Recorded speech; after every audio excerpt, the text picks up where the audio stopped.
lighting people, every industry has its big national trade show event. Makers of TVs, computers, and cameras have the Consumer Electronics Show. Car dealers have the National Auto Dealers Convention and Expo. And for decades, lighting people like you and me have experienced the awesomeness of LightFair, which is happening just weeks from now, June 19th through the 23rd at the Las Vegas Convention Center. So we thought it would be a good idea to catch up with LightFair's show director, Dan Darby, to learn more about the event, both present and future. Dan, hello, and thank you for joining us today for 5 Big Questions. Great. Good to be here, Al. Thanks for having me. Dan, you're the rare second repeat guest on 5 Big Questions. So thanks for joining us. Momentum is building, excitement is building for LightFair, which is happening next month. How is the show tracking? What should we expect this year? Show's tracking great. And actually, we've been tracking great all the way back to last November when we signed up 90% of our exhibitors who were in the October show. And, you know, we've been looking forward to the event, but I'll tell you, honestly, in about the last 3 weeks, we've really had a level of excitement just increasing around here. You know, we talk with exhibitors every day, you know, our client exhibitors, and the attendee relations department talks with our VIP attendees, well, every attendee, the rep agencies coming in, and they're excited. You know, they're calling, they're asking about codes for registration or you know, where should they stay or any other recommendations, and just their excitement is just really infectious. And we're looking forward to just really a great show. Yeah, I sense the momentum coming as well, and it's exciting to see and experience that. And LightFair is, you know, it's always improving. Even before the pandemic, there'd be changes that would happen, but it feels like there's been a lot of tweaks and features that have been added. What are some of those lesser known features that people who haven't been to LightFair since 2019 or earlier might not be aware of, and what should they know about?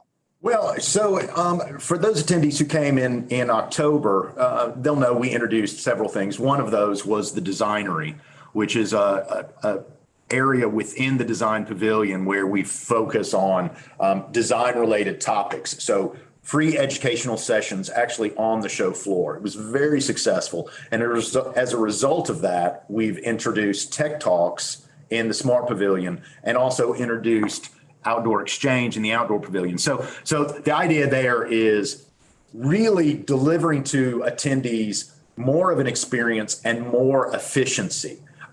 You know, what we've learned from the shows that have staged before us and really just post-pandemic is 2 things. One, the importance of experience.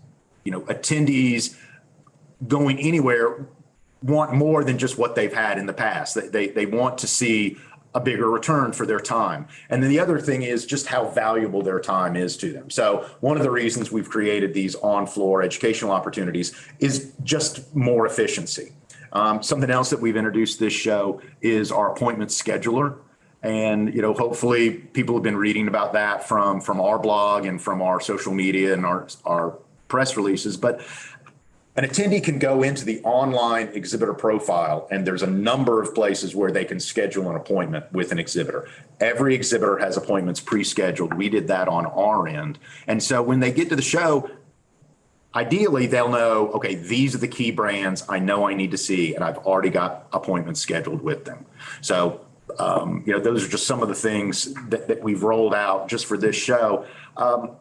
But I know we had talked earlier, you know, if you're on the fence, you know, and you're trying to decide whether or not to come to LightFair, the question I'd ask is, you know, really, what's the foundation of your business or you know, your successful career?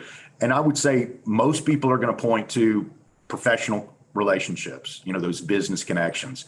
And a lot has changed since the last pre-pandemic LightFair. A lot of companies have changed, a lot of people have changed, jobs and positions. And, you know, if you're looking to jumpstart your career or really just remain current in the industry, you've got to be at LightFair. Yeah, Dan, that makes a lot of sense and a lot of rationale for the return on investment for the traveler to go to Vegas and experience everything you just mentioned. Love the appointment scheduler, by the way, great feature. Yeah. And you're right though, on the experiencing it, there's the people, the relationships, but then also some of the booths that were maybe not as elaborate last year, they're coming back with much larger footprints, and they're going to be filling their booths with tons of lighting and controls products and technology that'll be exciting to see and experience in person in a way that you can't do from a website, a spec sheet, or a Zoom call. Right. And when you look at the ROI for the attendee, I think that's evident. Even staying in Vegas at a fancy casino is much less expensive than it used to be. But when you look at the ROI for manufacturers, these people that manage large budgets, some of them are evaluating that with more scrutiny as they consider exhibiting in this and future light fairs. How has that focus on ROI affected LightFair as far as the manufacturer's ROI? Well, so great question. An exhibitor's focus on ROI, that's really what ensures the longevity of LightFair, of any trade show.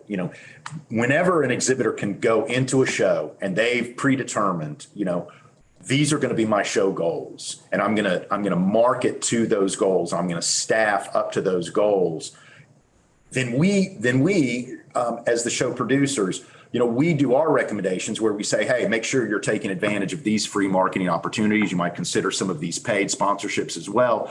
But the bottom line is more focus on exhibitor ROI simply means a more successful trade show. They can make their better plans. They can see what kind of traffic they got in their space, what kind of product launches they might introduce, product or company news they might announce, and then after the show determine, was that the right amount of space? Next year, do we need a little bit more space? It just takes all the guesswork out of a trade show when you know exactly where your money's going. So more focus on exhibitor ROI is good news for us. Yeah, for sure. And going to Vegas and putting on that, there's expense with it, but it's all those benefits that you just mentioned as well. And when you look at the trade show and event space in general, I mean, you certainly serve the lighting industry, you're partnered with the lighting industry, Dan, but you're really, like, your occupation and is the events space. How has the pandemic changed live business events? Well, the good news is we've proven that trade shows aren't going to go away. It was kind of funny when the internet first came out, when the internet became ubiquitous. And, there was the idea that trade shows would become sort of like what Amazon has done to retail, but what we've learned is, yes, I can get education online. Our owner, IES, has a fantastic learning library. But that is not always a good replacement for on-site, face-to-face with the instructor and other student education opportunities. And the exact same thing is the same for viewing product and the opportunity to meet people, to meet the engineer, to meet the product designer. Those are the kind of things that you can only do at a trade show. But so what has the pandemic done to trade shows? Again, is what I was saying earlier. Attendees want more efficiencies. They value their time much more. And that's not just me saying that. That is industry research into the trade show marketplace. And so everything we're doing is trying to deliver more efficiencies, get attendees to spend that 2.25, 2 days and a quarter days at a show. That's our goal. Fantastic. And as we continue to look forward and look ahead, LightFair will be in New York again next year in 2023, May 21st through 25th, and then alternating New York and Vegas through the end of the decade through 2029. So When you look 3 to 5 years ahead, what is your vision for LightFair? What do you see 3 to 5 years or more down the road? Well, so, over the pandemic, we did what most companies did. We looked at our product. Our product is LightFair. And so, again, if you haven't been to LightFair lately, you haven't been to LightFair. My goal over the next 3 to 5 years, I want attendees to come in and discover something new each time. There's a new reason to be there. And is that more experiential elements on the show floor? Is that more education on the show floor? More networking connections, more tours around our host city, things like that.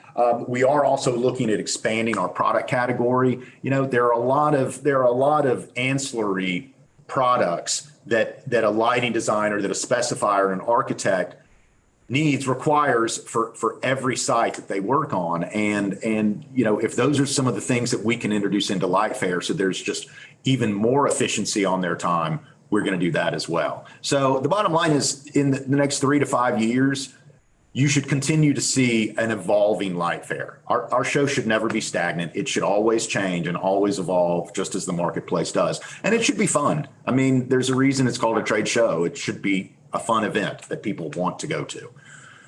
For sure. And you happen to have them in cities where it's hard to be bored, like New York and Vegas. And, speaking of Vegas being the host city for this year and a few upcoming years as well, when you look at, I know you and your staff, Dan, when you go there, you're hosting, an event for literally thousands and thousands of people. So you probably don't get to enjoy as much of the city as some of the attendees or exhibitors do. But if you consider the Vegas resident performers that are there, if you had to go to one of the concerts, Dan, and right now you got Katy Perry, Shania Twain, and Aerosmith all in Vegas, which one of those would you choose if you could choose only just one? Katy Perry, Shania Twain, or Aerosmith? Well, unfortunately, I can only say Aerosmith because that's the only of those three that I can really say I know that music. Yeah, definitely would be Aerosmith. Well, I'm from Boston, the Bad Boys of Boston on WAAF. Were part of my childhood, and that's a good choice. And 74-year-old Steven Tyler still has it. So, Dan, I hope that everyone here that's listening and made it to the end here will walk this way to Vegas. And LightFair's back in the saddle to make another Aerosmith reference. And I want to thank you for joining us today for 5 Big Questions, and we'll see you next month at LightFair. Awesome. Thanks so much, Al. Hey there, we really enjoyed that discussion. We hope that you did as well. Be sure to click that big LED logo next to me, and what that'll do is subscribe you to our YouTube channel so you don't miss the next 5 Big Questions interview. And YouTube subscribers always receive an early preview to the next interview before we even post it on the Inside Lighting website. Thanks, and we'll see you next time.